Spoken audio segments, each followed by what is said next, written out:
You say your dog's name, and their head drops. Their eyes look up from under their brow. Their ears soften.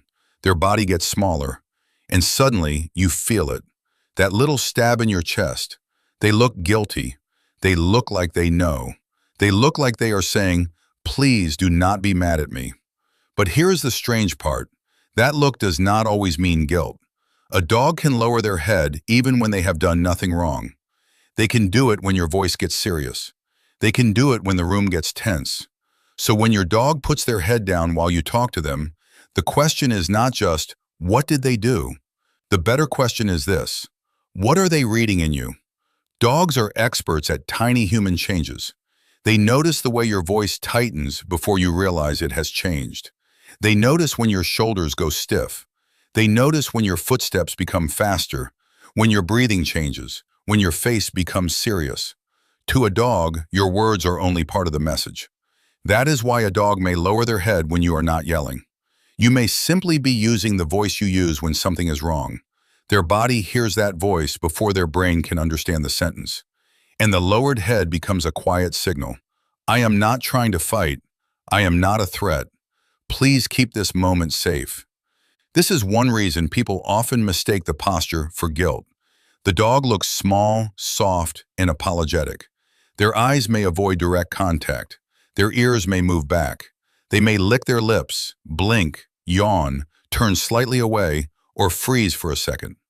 To humans, those signs can look like a confession, but in dog body language, they often belong to a different family of signals: appeasement, de-escalation, conflict avoidance.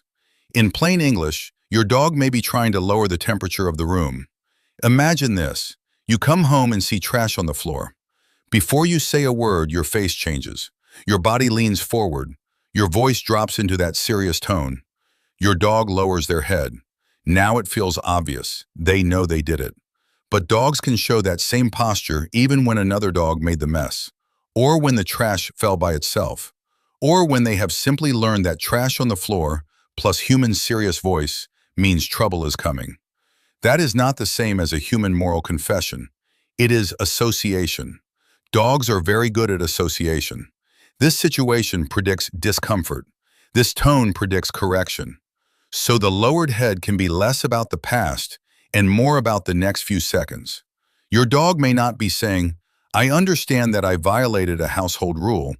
They may be saying, "Something about this moment feels unsafe, and I want it to end softly." They are deeply sensitive to the emotional weather around them. They just may not think about wrongdoing in the same story-shaped way humans do. A lowered head can mean several different things depending on the whole body. If the body is loose, the tail is soft, the dog comes closer, and the eyes look relaxed, the gesture may be gentle attention. Your dog may simply be listening. Some dogs lower their head because your voice has become important. They are focusing. If the body is low and wiggly, and the dog curves toward you, it may be friendly submission. Not humiliation, not sadness, more like, "I come in peace. I want closeness, not conflict." But if the dog lowers their head and goes still, that is different. If their mouth closes, their ears pin back, their eyes show white, or they turn their face away, the moment may carry stress. If they lick their lips when there is no food, yawn when they are not tired, or suddenly sniff the floor as if the conversation disappeared, those can be displacement signals. And if your dog backs away, hides, trembles, growls, or refuses to come near you after you speak, that is not a cute, guilty look. That is a dog asking for more space. The important thing is not one body part.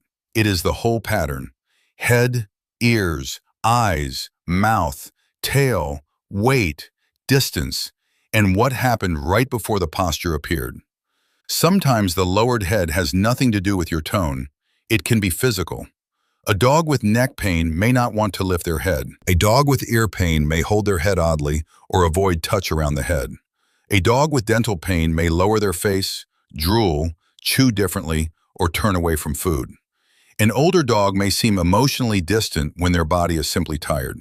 So if the posture is new, frequent, stiff, painful, or paired with appetite changes, limping, shaking, head tilting, or sudden behavior change, it deserves attention.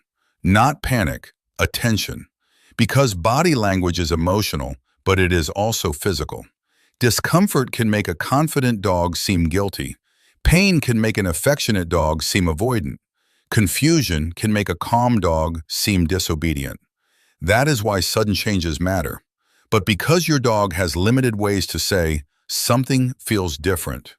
So what should you do when your dog lowers their head while you talk? First, pause. 1 second is enough. Notice your own body. Is your voice sharp? Are you leaning over them? Are you pointing, staring, or moving quickly? Humans often forget how large we are from a dog's point of view. Standing over a dog and speaking in a serious voice can feel intense, even if you do not mean harm. Try softening your posture. Turn your body slightly sideways. Lower your voice. Give your dog room to choose distance. Then watch what happens. If your dog relaxes, blinks, approaches, or takes a breath, you may have just made the conversation safer. Second, avoid turning the guilty look into the lesson. If a dog lowers their head and the human keeps scolding, the dog may learn that human disappointment lasts a long time. They may not learn the rule you meant to teach. They may only learn the mood. For many dogs, calm redirection works better than emotional lectures. If they stole a sock, trade for a toy. If they had an accident, clean it without drama and look for the reason. Training is clearer when the dog still feels safe enough to think. A scared dog is not learning the way people hope. They are surviving the moment. There is something tender about this behavior. Because a dog lowering their head is often not trying to win, they are trying to stay connected, even when they are unsure, even when the room feels tense. They are watching you for the answer to one quiet question. Are we okay? And sometimes the kindest thing you can do is answer with your body before you answer with your voice. A softer face, a slower hand, a little space, a calm cue they already know, a chance to come closer when they are ready. That does not mean never setting boundaries. Dogs need structure, but structure does not have to feel frightening. The goal is not to make your dog look sorry. The goal is to help your dog understand. And understanding grows best in a nervous system that feels safe. So the next time your dog lowers their head when you talk, do not rush to call it guilt. Look at the whole dog. Look at the moment. Look at your own tone. Maybe they are listening. Maybe they are worried. Maybe their body feels different today. But whatever the reason, that little lowered head is not meaningless. It is communication. Quiet communication. The kind dogs have been offering us all along.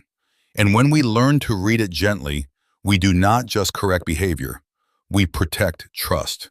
Has your dog ever lowered their head when you spoke to them? Try the 1-second pause test today. Soften your voice, turn slightly sideways, and see what changes. Tell me what your dog does in the comments below, and subscribe for more Canine Mind Decodes.